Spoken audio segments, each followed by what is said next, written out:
Limang Argentine tourists patay matapos bumangga ang kanilang sinasakyan sa isang van sa Mexico.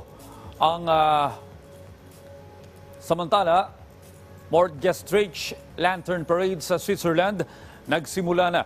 Si Joy Salamatin sa sentro ng balita. Limang Argentine tourist ang patay sa Mexico matapos bumangga ang kanilang sasakyan sa isang van. Ayon sa mga otoridad, nangyari ang banggaan sa pagitan ng Tulum at Puerto Aventuras sa Riviera Maya Tourist Area kung saan magbabakasyon sana ang mga Argentine national. 2 tao na matinding tinamaan ang isinakay ng helicopter sa pamamagitan ng airlift upang dalhin sa ospital. Patuloy ang investigasyon sa insidente. Hinimok ni Turkish President Recep Tayyip Erdogan ang bansang Azerbaijan na iwasan ng anumang kaguluhan sa Armenia upang mapanatili ang kapayapaan.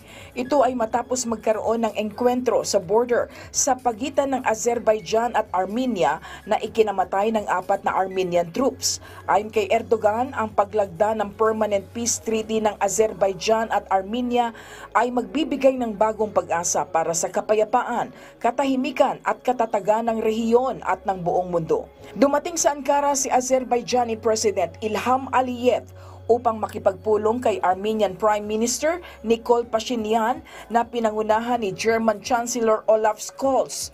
Ayon kay Scholz, nagkasundo ang dalawang bansa na isulong ang kapayapaan at iwasan ang paggamit ng puwersa. Noong 2020, nang maglunsad ang Azerbaijan ng military offensive sa Nagorno-Karabakh region na pinag-aagawan ng Armenia at Azerbaijan. Napapalibutan ng mga makukulay na mga pailaw, maskara at mga costume ang pagsisimula ng Morgenstreich Lantern Parade sa Basel, Switzerland.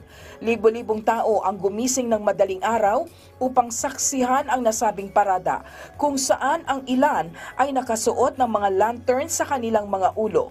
Ang nasabing pagdiriwang ay kabilang sa Intangible Cultural Heritage List ng UNESCO.